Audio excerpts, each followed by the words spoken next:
Hi అందరికీ. ఏంటి train చూపిస్తుంది ఎటు మా ప్రయాణం అనే కదా మీ డౌట్ వచ్చేసి చెప్తా.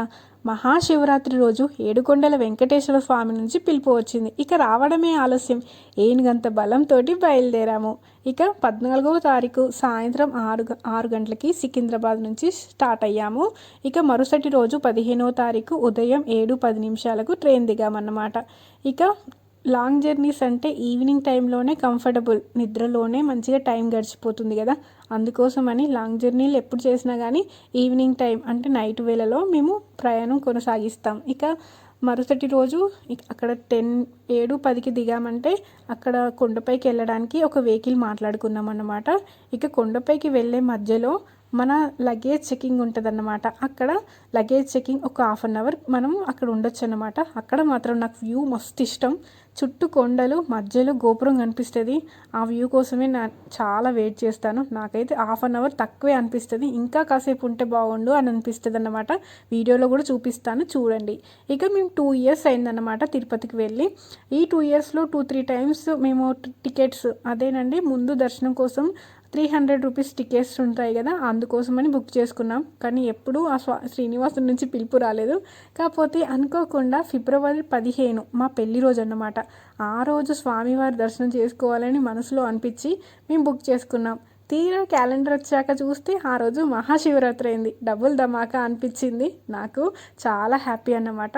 శివరాత్రి రోజు జాగరణ ఉంటాం కదా, ఇక స్వామివారి సన్నిధిలో జాగరణ పూర్తవుతుందని సంతోషం ఒక పక్క. మళ్ళీ అదే రోజు మా పెళ్లి రోజు శ్రీనివాసుడు కలిపారు కదా, ఇక స్వామివారి దర్శనం కూడా ఆ రోజు జరుగుతుందని అదొక హ్యాపీనెస్ అన్నమాట. ఇదిగోండి ఈ వ్యూ అంటే నాకు చాలా ఇష్టం అన్నమాట. నాకు మంచిగా అనిపిస్తుంది, పీస్ఫుల్గా హ్యాపీగా అనిపిస్తుంది అన్నమాట. ఇక మేము టికెట్ బుక్ చేసుకున్నాం కదా, ఇక రూమ్స్కి బుక్ చేసుకుంటే కాలేదన్నమాట.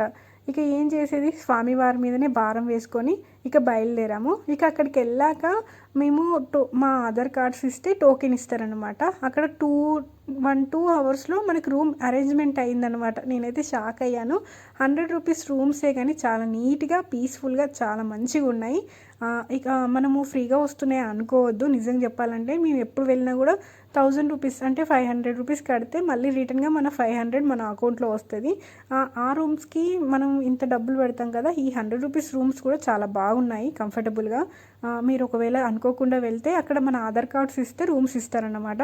నాకు తెలిసిందేదో మీకు చెప్తున్నాను, మీకు కూడా ఉపయోగపడుతుందని.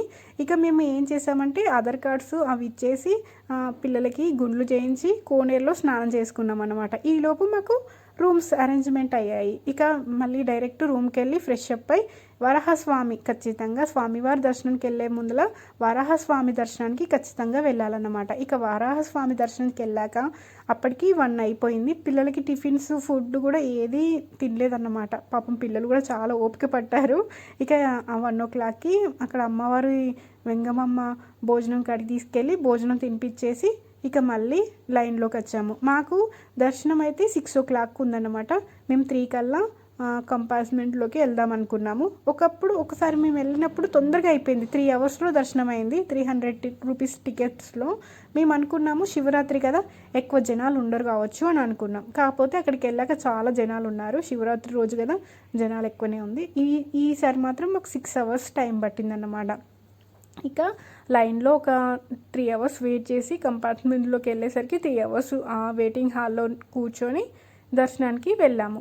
మాకు కరెక్ట్గా 10 గంటలకి స్వామివారి దర్శనం అయ్యింది. ఆ 2-3 నిమిషాలే కానీ చాలా అంటే మాటల్లో చెప్పలేని సంతోషం. అసలు ఎంతలా అంటే నాకు కళ్ళల్లో నీళ్లు తిరుగుతున్నాయి. ఇక బయటకు వచ్చి చూస్తే స్వామివారిని మర్చిపోయినట్టే అనిపించింది. మళ్ళీ పిలిపించుకోవాలని అలా మరిపించాడేమో అని అనిపించింది. నాకైతే చాలా హ్యాపీ అయిపోయింది. ఇక ఈ బయటకు వచ్చి ఫోన్స్ అక్కడ ఇచ్చేస్తాం కదా, ఫోన్స్ తీసుకొని లడ్డు కౌంటర్కి వెళ్ళి లడ్డూస్ తీసుకొని ఇక కొబ్బరికాయలు దీపారాధన చేసుకొని రూమ్కి వెళ్ళేసరికి 12 అయిందన్నమాట. మొత్తం జాగరణ మొత్తం దేవుని సన్నిధానంలోనే పూర్తయిందన్నమాట. అదొక హ్యాపీనెస్ అన్నమాట. ఇక చూడండి జనాలు కూడా బాగానే ఉన్నారు. ఫ్రీ లైన్లో వెళ్తే మాత్రం 16 అవర్స్ దర్శనం అవుతుందంట. నాకు వేరే వాళ్ళు చెప్పారు, అక్కడ మాకు పక్కన రూమ్లో ఉన్నారు కదా. రోజు ఏమేమి చూసాము అనేది చెప్తాను. 16వ తారీఖు మాకు ఈవినింగ్ 6 మళ్ళీ రిటర్న్ ట్రైన్ ఉందన్నమాట. మార్నింగ్ టైం ఎందుకు వేస్ట్ చేయాలని అక్కడక్కడ తిరిగామన్నమాట. ఏమేమి తిరిగామో నెక్స్ట్ వీడియోలో చూద్దాము. ఇది 16th రోజు మార్నింగ్ అన్నమాట. మళ్ళీ ఫ్రెష్ అప్ అయి అక్కడ అమ్మవారి భోజనం ఉంటుంది కదా, ఆ వెంకటేశ్వర స్వామి మహాప్రసాదం తినాలంటే అదృష్టం ఉండాలి. ఉపవాసం రోజు దీక్ష మొత్తం ఇక్కడ మేము ఉపవాస దీక్ష వదిలేసినట్టుగా మంచిగా అనిపించింది అన్నమాట. ఆ మహాప్రసాదం గురించి ఎంత వివరించినా చాలా తక్కువే, అదృష్టం ఉండాలి అంటారు కదా. ఇక మార్నింగే ఇక భోజనం చేసుకున్నాము. వడ, స్వీట్ అన్నం, ఒక వెజ్ కర్రీ, ఇంకా రోటి పచ్చడి, సాంబార్. ఇక ఈ జన్మకి ఇంతే చాలనుకొని హ్యాపీగా తృప్తిగా